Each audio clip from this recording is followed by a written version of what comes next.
Selamat malam Bapak Ibu yang dikasihi Tuhan.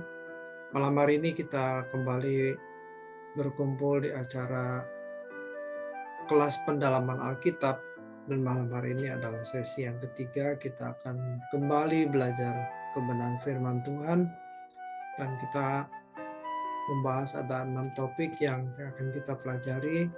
Sebelumnya mari kita tundukkan kepala, kita berdoa. Bapa di dalam sorga, kami bersyukur untuk kesempatan yang Bapa berikan. Biarlah kami bisa memanfaatkan waktu yang tersedia ini untuk kami belajar kebenaran Tuhan. Ubahkan pikiran kami lewat kebenaran-Mu, supaya itu mengubah karakter kami, mengubah hidup kami Tuhan. Supaya kami semakin berkenan di hadapan-Mu. Engkau memberkati kami semua Tuhan. Berikan kami kemampuan untuk kami mengerti apa yang kami pelajari malam hari ini. Di dalam nama Tuhan Yesus Kristus kami sudah berdoa. Amin. Oke. Saya share screen dulu ya. Ya. Malam hari ini kita akan membahas ada 6 topik yang akan kita pelajari. Yang pertama, menyesuaikan diri. Yang kedua, diselamatkan oleh hidupnya. Yang ketiga, menjalar kepada orang percaya. Yang keempat, menjadi anak Allah. Yang kelima, mengimbangi kekudusannya. Dan yang terakhir, karunia sulung roh. Baik, kita akan masuk kepada topik yang pertama, yaitu menyesuaikan diri. Standar agar bisa berdamai dengan Allah secara ideal adalah menjadi seperti Yesus. Kalau kita makin seperti Yesus, maka kita semakin bisa berdamai dengan Allah. Untuk itu, kita harus mematikan segala keinginan daging, sebab keinginan daging adalah perseteruan terhadap Allah. Orang yang sedikit-sedikit marah, menyakiti orang lain, apalagi merasa kuat dan bisa mengancam orang lain, mau memenjarakan orang, dan bangga bisa menyakiti orang lain, adalah orang-orang yang tidak berdamai dengan Allah. Oleh sebab itu, kita harus belajar memiliki karakter yang lemah lembut dan tentram. Pada waktu kita disakiti, kita diam saja. Kita difitnah, kita diam. Kita dibully, kita diam saja. Kenapa kita begitu? Sebab kita mau berdamai dengan Allah. Kalau kita terpancing marah, balas dendam, kita menjadikan diri kita musuh Allah. Untuk menjadi orang percaya yang berdamai dengan Allah, kita harus meninggalkan segala sesuatu yang tidak patut. Itulah manusia lama kita. Oleh sebab itu, kalau kita sudah dibenarkan oleh darah Yesus, hendaknya kita tidak boleh hanya cukup dianggap benar. Allah kita jahat kalau kita hanya dianggap benar supaya masuk surga dengan keadaan tidak benar. Tetapi sesungguhnya Allah kita maha baik. Dia membenarkan kita supaya kita diubah agar bisa benar-benar berkeadaan menjadi benar. Banyak orang Kristen merasa sudah berdamai dengan Allah, tetapi sebenarnya masih dalam keadaan bermusuhan, belum berdamai. Kalau seseorang adalah Kristen baru, tentu Tuhan sering mentolerir ketika kita masih memiliki banyak kekurangan dan kelemahan. Tetapi kalau terus-menerus berbuat salah, berarti ia tidak mau berdamai dengan Allah. Ia harus belajar untuk hidup tidak bercacat dan tidak bercela. Dalam 1 Yohanes pasal 2 ayat 15-17, firman Tuhan mengatakan, janganlah kamu mengasihi dunia dan apa yang ada di dalamnya. Jikalau orang mengasihi dunia, maka kasih Bapa tidak ada dalam orang itu. Sebab semua yang ada di dalam dunia, yaitu keinginan daging, keinginan mata, serta keangkuhan hidup, bukan berasal dari Bapa, melainkan dari dunia. Dan dunia ini sedang lenyap dengan keinginannya, tetapi orang yang melakukan kehendak Allah tetap hidup selama-lamanya. Allah tidak mungkin berkasih kasihan dengan orang yang tidak mengasihinya. Tidak mungkin Allah membiarkan kita tidak mengasihinya dan mencintai dunia lalu masuk surga. Makanya kita harus mengalami perubahan. Perubahan dari apa? Dari mencintai dunia menjadi mencintai Tuhan. Tidak bisa kita mencintai Tuhan dan mencintai dunia sekaligus. Harus pilih salah satu. Dalam perdamaian dengan Allah, tidak boleh ada langkah kompromi dengan dunia. Kita harus tegas meninggalkan dunia untuk memilih Tuhan saja dengan menyesuaikan diri terhadap kehendaknya. Dalam ini bukan Allah yang menyesuaikan diri terhadap kita, melainkan kitalah yang harus menyesuaikan diri terhadap Allah. Kita harus hanya kompromi dengan kebenaran dan kesucian, tetapi kita tidak kompromi lagi dengan dunia. Kemudian ini topik yang kedua, yaitu diselamatkan oleh hidupnya. Kalimat diselamatkan oleh hidupnya berarti oleh kebangkitan Yesus, orang percaya dapat memperoleh kehidupan. Artinya, kehidupan yang sesuai dengan maksud kehidupan itu dirancang oleh Allah. Kita diselamatkan oleh hidup Yesus mengandung pengertian bahwa oleh kesalehan, ketaatan, atau kesucian Yesus, kita dapat memiliki kehidupan seperti yang dijalani oleh Dia, oleh Yesus ya. Untuk ini perlu dijelaskan bahwa kebangkitan Yesus terjadi karena ketaatannya kepada Bapa. Bukan karena dia anak Allah, tetapi karena ketaatannya kepada Allah Bapa. Kalau Yesus tidak taat sampai mati, ia tidak akan pernah mengalami kebangkitan. Artinya ia tetap dalam kubur, kematian, dan tidak hidup. Karena kesalehan, kesucian, dan ketaatannya kepada Allah, ia memperoleh kebangkitannya. Ibrani pasal 5 ayat 7 sampai 9. Kebangkitannya adalah kemenangan yang menyediakan fasilitas keselamatan agar orang percaya memiliki kuasa dapat memiliki kehidupan yang sempurna seperti Dia. Yesus harus memperjuangkan kebangkitannya atau hidupnya. Ini bukan suatu yang mudah karena Allah tidak menskenario perjuangan Yesus sampai kepada kemenangan secara otomatis berdasarkan skrip atau naskah drama. Dalam hal ini kehidupan Yesus adalah kehidupan yang penuh perjuangan, bukan sandiwara. Maksud penjelasan ini adalah bahwa kehidupan Yesus yang menjadi penyebab kita memiliki keselamatan harus menjadi kehidupan kita juga. Jadi percuma kalau Tuhan Yesus sudah menang di kayu salib, terus kitanya tidak memiliki kehidupan seperti Yesus, ya kita nggak bakal menang. Kita tidak selamat.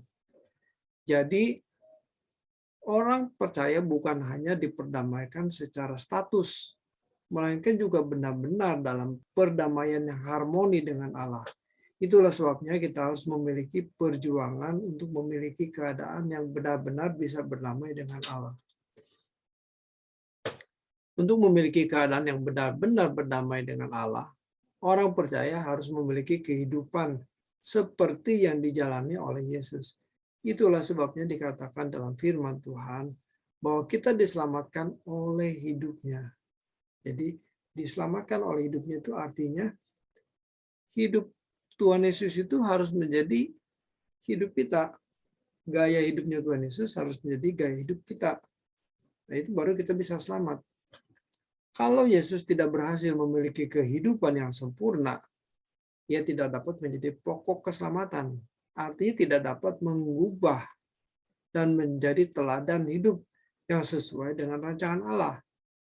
Dengan keberhasilan Yesus mencapai kehidupan sesuai dengan rancangan Allah, maka ia dapat menjadi yang sulung di antara banyak saudara. Adam pertama gagal menjadi pokok keselamatan, tetapi Yesuslah yang menjadi pokok keselamatan bagi mereka yang taat kepadanya. Kalimat yang taat kepadanya menunjukkan hanya orang-orang yang meneladani hidupnya yang dapat mencapai kesempurnaan seperti Dia, sehingga bisa berdamai dengan Allah secara ideal. Jemaat Roma memiliki kualitas kehidupan rohani yang sangat baik. Hal ini dapat dilihat dari tulisan Paulus. Bermegah juga dalam kesengsaraan kita. Kesengsaraan itu menimbulkan ketekunan. Ketekunan itu menimbulkan tahan uji. Dan tahan uji menimbulkan pengharapan. Ini berarti jemaat Roma adalah jemaat yang tekun menderita bersama dengan Kristus. Tetap setia dalam kesucian atau ketaatan, dan menunjukkan hidupnya pada pengharapan kekekalan atau bertemu dengan Yesus. Mereka adalah orang-orang yang mengasihi Allah oleh Roh Kudus. Orang Kristen yang tidak memiliki kualitas hidup seperti ini tidak mungkin memiliki perdamaian dengan Allah secara benar. Ini topik yang ketiga, menjalar kepada orang percaya. Dalam Roma pasal 5 ayat yang ke-10 sampai 11 tertulis, sebab jikalau kita ketika masih seteru diperdamaikan dengan Allah oleh kematian anaknya, lebih-lebih kita yang sekarang telah diperdamaikan pasti akan diselamatkan oleh hidupnya. Dan bukan hanya itu saja, kita malah bermegah dalam Allah oleh Yesus Kristus, Tuhan kita. Sebab oleh Dia kita telah menerima pendamaian itu. Nah, kalimat diselamatkan oleh hidupnya bisa berarti bahwa kualitas hidup Yesus yang taat kepada Bapa atau hidup dalam kesucian menjalar. Menjalar itu maksudnya mempengaruhi kehidupan orang percaya atau menularkan gaya hidupnya Yesus kepada kehidupan orang percaya. Sebagaimana dosa telah masuk ke dalam dunia oleh satu orang, dan oleh dosa itu juga maut. Demikian juga maut telah menjalar kepada semua orang, karena semua orang telah berbuat dosa. Maka melalui hidup Yesus, kehidupan yang benar dapat menjalar dalam kehidupan orang percaya yang memberi diri diperdamaikan dengan Allah. Ya, jadi hanya orang percaya yang memberi diri diperdamaikan dengan Allah, maka dia bisa dibenarkan. Tidak otomatis ya. Pengertian kasih karunia tidak boleh hanya diisi sebagai satu pemberian cuma-cuma yang di dalamnya manusia terhindar dari neraka dan diperkenan masuk surga. Tetapi di dalam kasih karunia terdapat kemungkinan untuk memiliki kualitas hidup seperti yang dimiliki oleh Yesus. Kasih karunia berporos kepada kehidupan yang dikembalikan kepada rancangan semula. Yesuslah model manusia yang dikehendaki Allah. Jadi kita bersyukur ya, kita memiliki contoh, teladan. Yesuslah modelnya. Jadi target manusia atau target orang percaya itu seperti Yesus. Baru itu menjadi manusia yang dikembalikan ke rancangan semula. Kurang dari itu berarti belum selamat, belum dikembalikan ke rancangan semula. Kalimat oleh ketaatan satu orang semua orang menjadi orang benar, maksudnya adalah bahwa karena ketaatan Yesus, semua orang, artinya orang percaya, menjadi benar. Nah, kata benar di sini bukan hanya dianggap benar, melainkan dimungkinkan untuk benar-benar berkeadaan benar. Tentu saja kalau seseorang mengerjakan keselamatannya dengan takut dan gentar.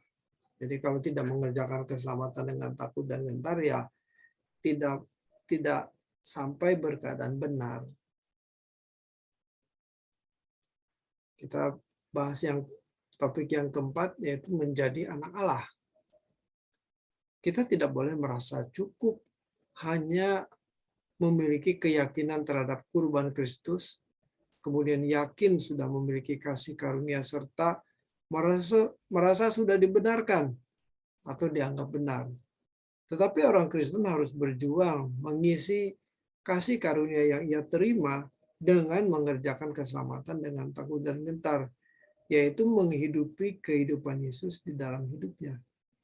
Jadi isi dari keselamatan itu adalah menghidupi kehidupan Yesus di dalam hidupnya, atau dengan kata lain memiliki karakter Kristus di dalam hidupnya. Itu baru dia mengerjakan keselamatan dengan takut dan gentar. Kalau Paulus mengatakan, kamu telah dimerdekakan dari dosa dan menjadi hamba kebenaran, itu bukan berarti bahwa secara otomatis seseorang bebas dari dosa, melainkan harus melalui perjuangan dengan tidak menyerahkan anggota-anggota tubuh kepada dosa. Dalam Roma pasal 6 ayat 19, Paulus mengatakan, sebab sama seperti kamu telah menyerahkan anggota-anggota tubuhmu menjadi hamba kecemaran dan kedurhakaan yang membawa kamu kepada kedurhakaan, demikian hal kamu sekarang harus menyerahkan anggota-anggota tubuhmu menjadi hamba kebenaran yang membawa kamu kepada pengudusan. Orang percaya harus hidup menurut roh. Artinya hidup dalam keberkenanan di hadapan Allah seperti hidup Yesus. Maka dalam Roma pasal 8 ayat 6-7, Paulus menasihati jemaat sebagai berikut. Karena keinginan daging adalah maut, tetapi keinginan roh adalah hidup dan damai sejahtera. Sebab keinginan daging adalah perseteruan terhadap Allah, karena ia tidak takluk kepada hukum Allah. Hal ini memang tidak mungkin baginya. Hidup menurut roh atau dipimpin oleh roh adalah kemutlakan, sebab hanya orang-orang yang dipimpin oleh roh adalah anak Allah. Orang yang tidak hidup dalam pimpinan roh tidak dapat hidup dalam perdamaian dengan Allah. Tidak mungkin Tuhan berjalan dan berdamai dengan orang yang tidak hidup dalam pimpinan rohnya.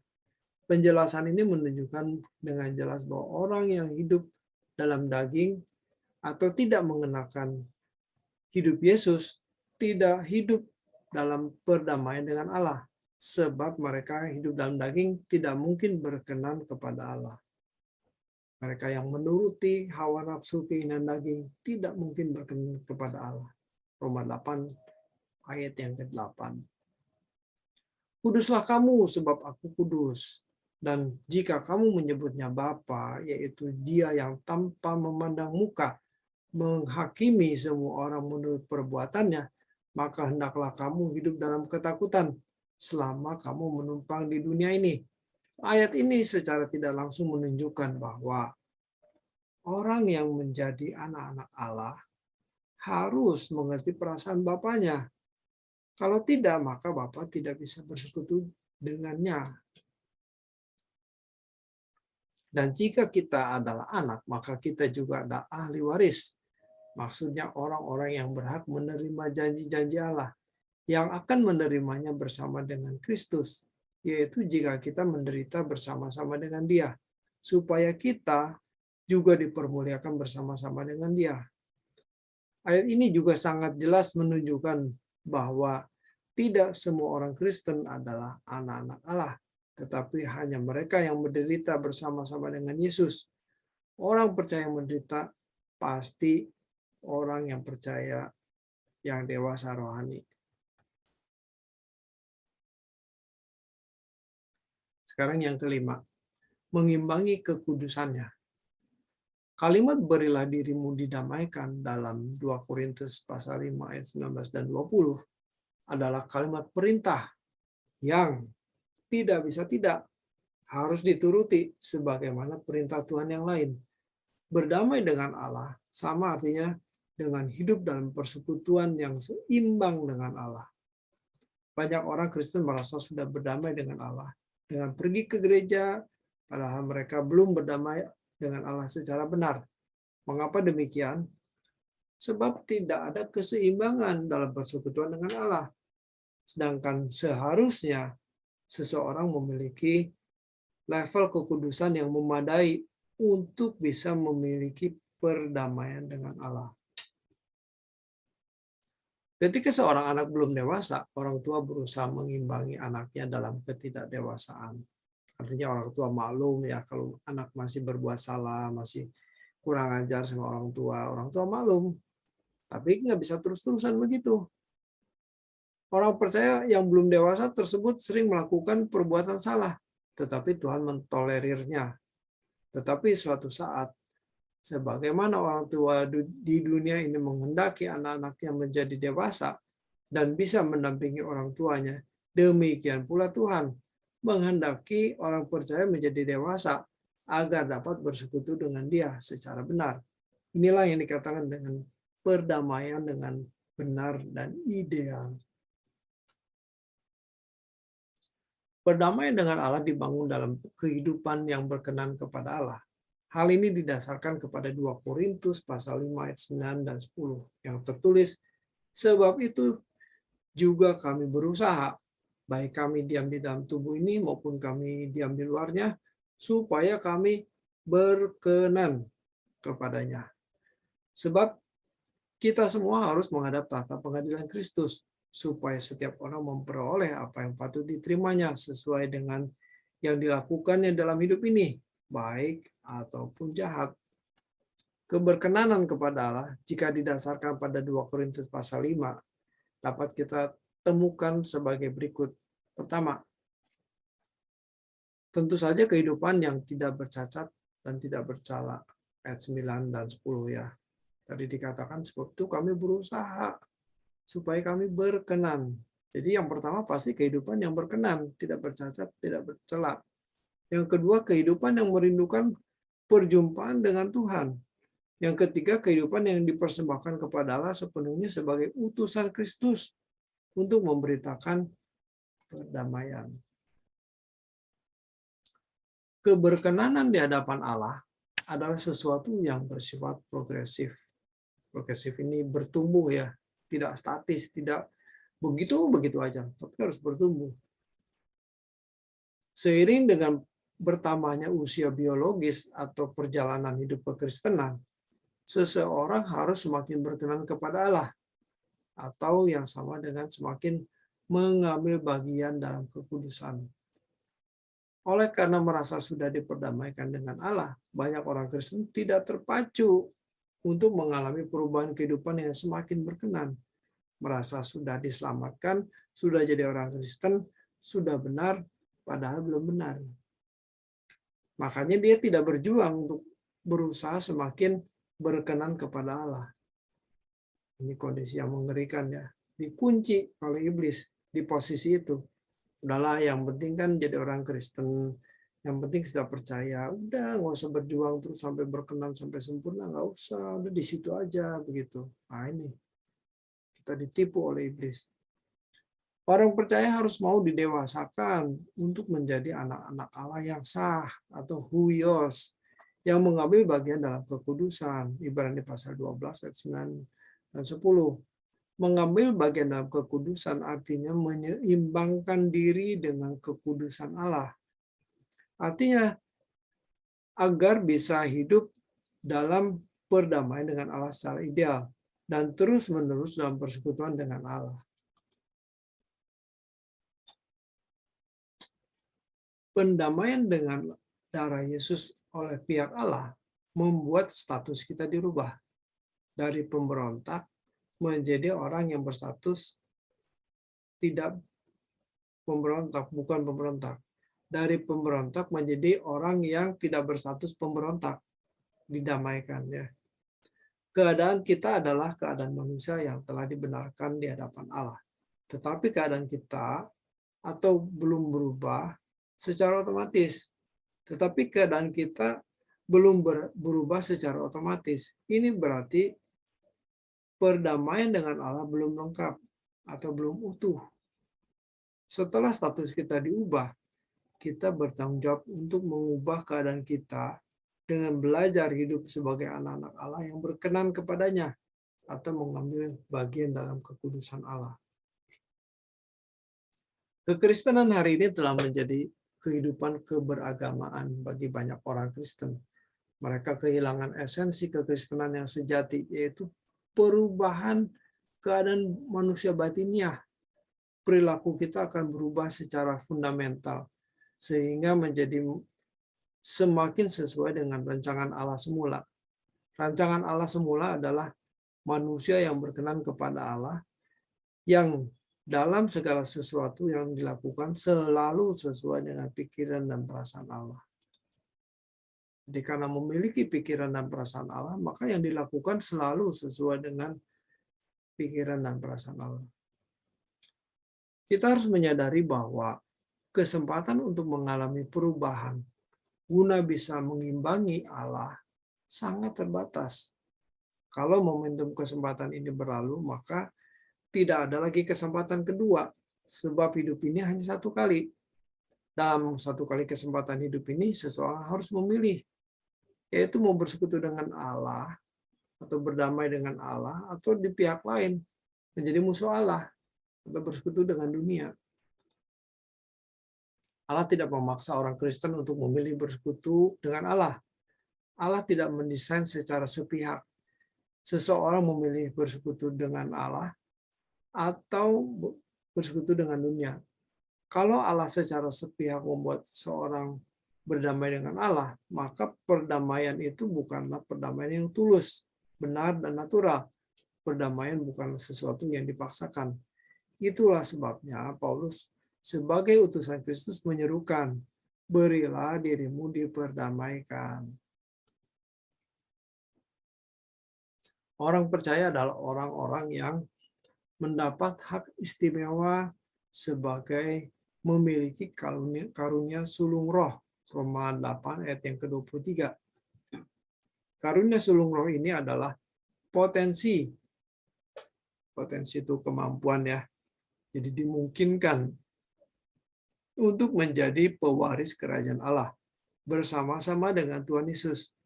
Tetapi kalau seseorang tidak berkarakter berkenan kepada Allah karena tidak mengusahakannya dengan sungguh-sungguh, maka ia berkeadaan seperti Esau yang menukar hak kesulungannya dengan semangkuk makanan. Allah Bapa menginginkan umat pilihannya mengenal Yesus untuk bisa bertumbuh dalam kekudusan agar bisa bersekutu dengan Allah sebagai Bapanya. Tetapi mereka tidak mempedulikan perasaan Allah. Hal ini tentu saja mendukakan Roh Kudus. Kalau terus-menerus demikian, maka orang tersebut bukan saja mendukakan, melainkan juga memadamkan dan menghujat Roh Kudus. Nah, ini kalau sudah sampai taraf menghujat Roh Kudus, maka dosanya kekal, tidak dapat diampuni. Bagaimana dia bisa diampuni? Nah, dia nggak mau dengar apa yang Roh Kudus katakan. Dia sudah sampai taraf menghujat. Siapa yang lagi yang bisa menyadarkan akan dosanya? Tentu tidak ada lagi. Dan kalau keadaan manusia berdosa, ya hukumannya api kekal begitu. Oke, ini sudah slide terakhir. Saya sudah menyelesaikan pemaparan tentang berdamai dengan Allah di sesi yang ketiga. 6 pokok bahasan: menyesuaikan diri, diselamatkan oleh hidupnya, menjalar kepada orang percaya, menjadi anak Allah, mengimbangi kekudusannya, dan yang terakhir karunia sulung roh. Oke, sekaligus saya buka forum tanya jawab, forum sharing. Jika ada Bapak Ibu yang mau menyampaikan, menambahkan, atau mau bertanya, mungkin saya terlalu cepat menjelaskan, silakan ditanyakan. Terima kasih. Oke, kita ketemu lagi Rabu depan jam 8 ya, setelah doa puasa ya. Kita istirahat dulu ya. Yuk mari kita tundukkan kepala, kita akhiri acara kita berdoa. Bapa di surga, terima kasih untuk pembelajaran kami malam hari ini Tuhan. Betapa sulitnya kami bisa berdamai dengan Tuhan, tetapi Tuhan sudah memberi diri untuk diperdamaikan dengan kami yang masih berdosa, yang tidak layak di hadapan-Mu Tuhan. Kami mau berjuang terus bagaimana kami mencapai keadaan di mana kami berdamai dengan Tuhan, benar-benar berkeadaan benar di hadapan-Mu Tuhan. Terima kasih Tuhan. Sebentar lagi kami mau beristirahat. Kami serahkan dalam tangan Tuhan. Ya, Tuhan menyertai kami sepanjang malam hari ini. Terpuji nama-Mu Bapa.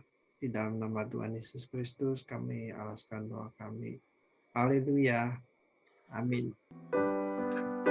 Oke. Makasih deh. Makasih deh. Ya, Makasih semuanya. Selamat malam. Selamat malam.